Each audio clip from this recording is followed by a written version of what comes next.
السلام کے معنی اور اس کے خواص۔ السلام کے معنی ہے سب عیوب و آفات سے سالم، سب نقائص اور کمزوریوں سے پاک، سلامت و بے عیب ذات۔ السلام کے 10 خواص ہیں۔ نمبر 1، جو ہمیشہ صبح کے نماز کے بعد 1000 بار اس اسم کو پڑھے گا اس کا علم زیادہ ہوگا۔ نمبر 2، اگر کوئی اس اسم کو 131 بار یا 161 بار پڑھ کر بیمار پر دم کرے تو بیمار صحت پائے۔ نمبر 3، جو اس اسم کو کثرت سے پڑھے یا لکھ کر پاس رکھے وہ دشمن سے بے خوف رہے گا۔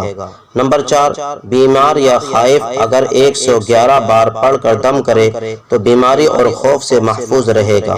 نمبر 5، یہ اسم مبارک 690 بار شیرینی پر پڑھ کر دشمن کو کھلائے تو دشمن مہربان ہو جائے۔ نمبر 6، اگر کوئی 121 بار یہ اسم اور سلام قولا من رب الرحیم کسی مریض پر پڑھے تو مریض شفا پائے گا یا کم از کم مرض میں تخفیف ہو جائے گی۔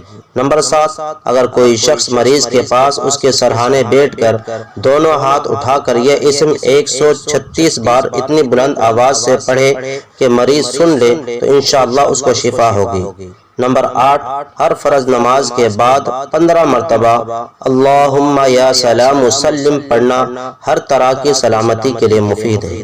نمبر 2، جو کوئی کثرت سے اس اسم کو پڑھتا رہے گا انشاءاللہ تعالی تمام آفتوں سے محفوظ رہے گا۔ نمبر 10، جو کوئی 115 مرتبہ یہ اسم پڑھ کر بیمار پر دم کرے گا اللہ تعالی اس کو صحت و شفا عطا فرمائے گا۔